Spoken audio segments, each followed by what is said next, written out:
What up, though? This your boy BZ430 back again with another Dead End Sports 365, where sports opinions collide.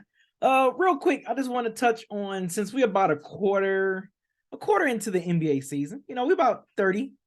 Between 30 and 35 games in.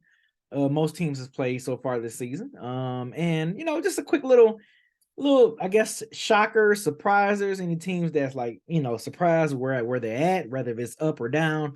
Definitely right now is Golden State. Golden State is definitely surprising me right now. The defending champs. Like if the playoffs start today, they are not even in the play-in. They are 3 games under 500. So I mean, and I'm not saying this is no far of a stretch of imagination of me pushing panic buttons on teams or saying teams they are what they are. We still have a lot of NBA left. There's a lot of NBA left, man. Like we still have a lot. A lot can happen in the NBA, in the next couple of months. You know what I'm saying? Hell, early January, last year, people thought Boston's was some pretenders. They ended up making it to the NBA Finals. You know what I'm saying? It was 2 games away from winning it. So, a lot can happen in the NBA season. But just right now, just teams that I'm surprised, I'm like, man, it's just not clicking. I don't know if it's just injuries, if it's just, bad chemistry with the teams not getting along with their coaches, whatever the case may be. But yeah, Golden State is definitely one where I'm kind of shocked they're not the cream of the crop of the Western Conference right now. I believe they get it together, as the season progresses, but we'll see. We'll see. But as of right now, I'm shocked at where they're at. Another team, Chicago Bulls. I'm kind of shocked, I ain't really say shocked, but it's a little surprising that they're where they at, still no Lonzo Ball. I mean, is almost going to the point where this dude is just injury prone pretty much. They still haven't really had him fully, Zach and DeMarcus DeRozan, playing a whole full season.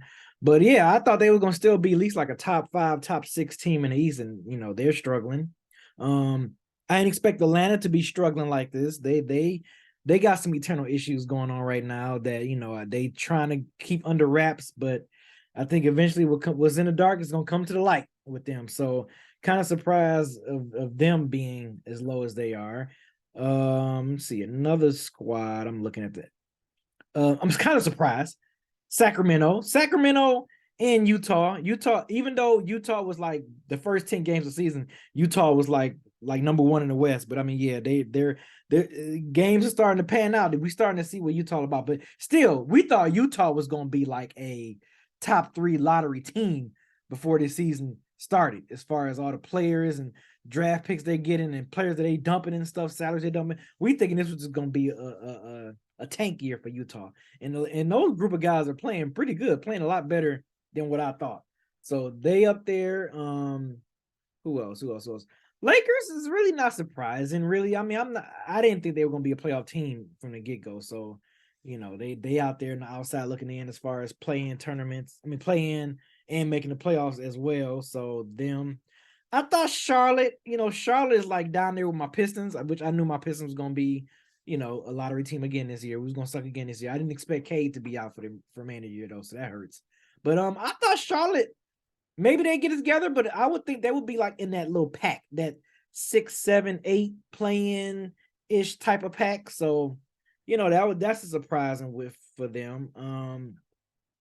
And then what else? I think that's about it. I mean, off top, it's teams that I'm like surprised or like kind of surprised where they at, where, like I said, whether it's up or down. Milwaukee, Boston, to me, they're the cream of the crop in the East right now. Cleveland's not shocking me. I know when they pick up Donovan Mitchell, I was like, yeah, they definitely gonna be a team that you don't want to see in the Eastern Conference, and that's showing. That's not surprising at all.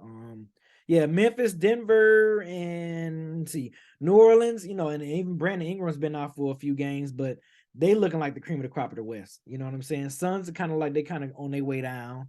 Like I said, Sacramento and Utah are definitely like some of the surprising teams in the West.